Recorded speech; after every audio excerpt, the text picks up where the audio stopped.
Too many kids today are on the streets instead of in class. Studies report higher attendance when schools incorporate the arts into curriculum. Kids today need to learn to work.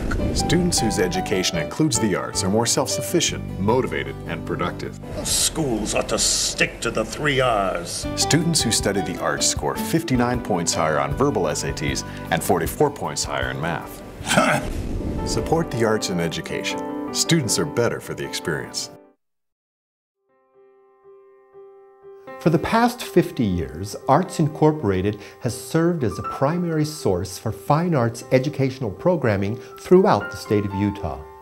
The commitment of educating our children for the future and providing them with a well-rounded education is the greatest responsibility we have as a society.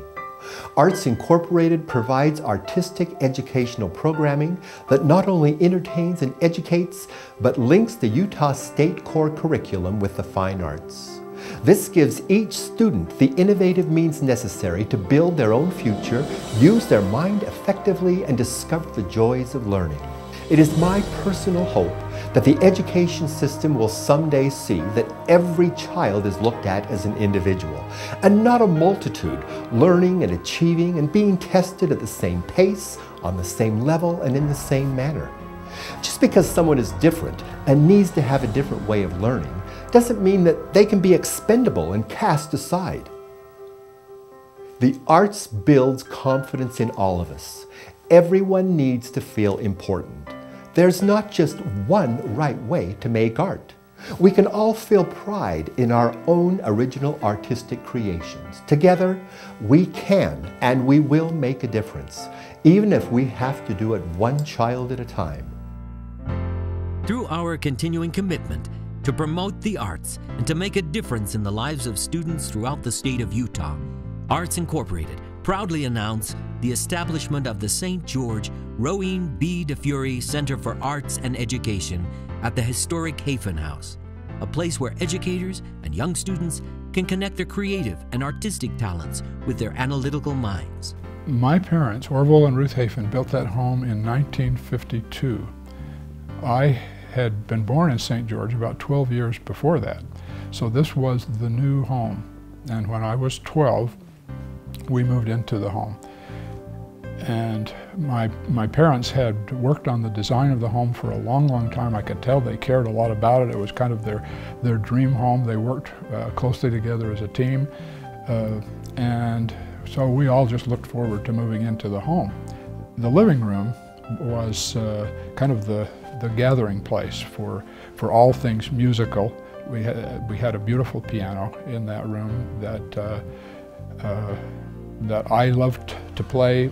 Others in the family who played the piano, my sisters both played it. We would gather our friends there, and as time went on, later on, my sister who had loved art and did some fine art painting herself, she hung a couple of her paintings in that room. And so as my mom lived there years later, I would go back into that room and think that the room really captured the commitment of my parents to the arts. One other memory about the house that makes me really happy that Ernie and his team are doing what they are to preserve this commitment to the arts and the relationship between the house and my parents and the arts. My mom lived in Provo as a girl. She'd been born in Panguitch, but came to Provo, the city, to grow up. And she went to BYU. She studied French in school. She studied drama. She loved theater. She loved the arts. And when she went to St. George to marry my dad, not many years after she graduated from college, she realized she was not on Broadway. There were really two parts to the garden. One was the rose garden near the entrance to the home, and my mom loved roses. She loved them all of her life, and so my kids now, I guess it's our son in American Fork, has some rose bushes that came from one of my mom's rose gardens. You know, you transplant roses and you just keep them alive. It's like we were saying about the music. Interesting, isn't it, how the impact that has on the generations. People love the beauty of roses. They know what it is to take care of them, to prune them. There's a discipline that goes with that, so that when you see the bloom and you know how to display them and know where all the labor came from, you really appreciate what you have. When I see a focus upon the arts and arts education and the opportunities for students to perform, I often think of Rowene and what she did with students. As a recruiter at Dixie College, I used to take all of the prospective students into Program Bureau, and they were immediately embraced by her students. Arts and education has always been critically important, and yet in the United States, always the first programs that are cut in the educational realm are the arts. Many of the critics believe that the funding of arts is maybe an extravagance, when it is not. At my school, where we're a performing arts school, we have now the highest standardized test scores in the county. Our students are excelling in math. They're excelling in language arts. Tuacahn High School has the 4th highest language arts score in the state of Utah. Our 9th graders passed the standardized English exam. 100% of the students passed, and they all have a component in their daily curriculum directly associated with the arts. Arts in the community, whether it's music, performing, visual, all of those are so important because all of us have a desire somewhere in us to be a part of one of those, or maybe even across many of the venues.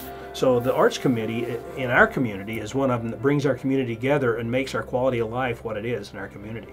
We that had the experience of experiencing Rowene in our lives one way or another will never forget it, and we will always want to share that with other people, because that was Rowene's way of doing everything, was sharing.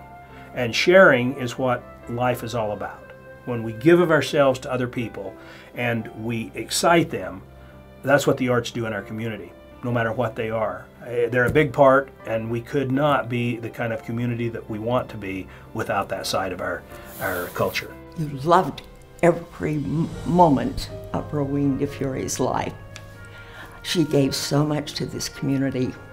Well, to see this home turned into a center for learning for children, and to look at the rooms upstairs and what they will become, a dance room, where you tell stories on this beautiful carpet that's in the one room, an art room. I can envision all these children learning in this magnificent home. And we have to salute Ernie Deuce. He's a visionary, and he loved Rowene. And Ernie said that Rowene saved his life, and I truly believe that. And through his efforts, talent will explode in this gorgeous home. Rowene could make anyone sing, whether they could or not. And it was just a wonderful experience to watch, Ernie come through and bloom, you know. And she did that with all of her children. She could play anything by ear. She could, and she took her students to a different level that they had not been to. Rowene wrote a song that I have always thought ought to be one of the great songs of America, not just a great song for Dixie College. It's the song Just for Now. And those of us who went to Dixie in the era that I attended, and I hope since then, really can't sing that song without getting all choked up about it. The song really captures how we felt about being at Dixie College and having these wonderful feelings of reciprocal love and support and understanding, tolerance, kindness. That's how the faculty and students felt about each other, this wonderful sense of family.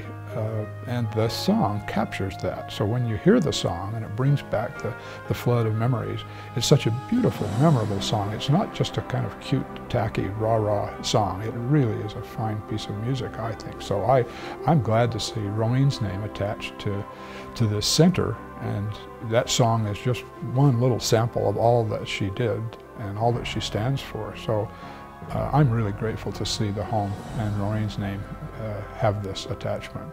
It's a wonderful combination. May the heritage of the Hafen House stand as a beacon on the red hills of Dixie, and the name of Rowan B. Difiore stand as a reminder of the importance one person can have in the lives of so many. Her influence and inspiration through arts and education will live on forever, and not just for now.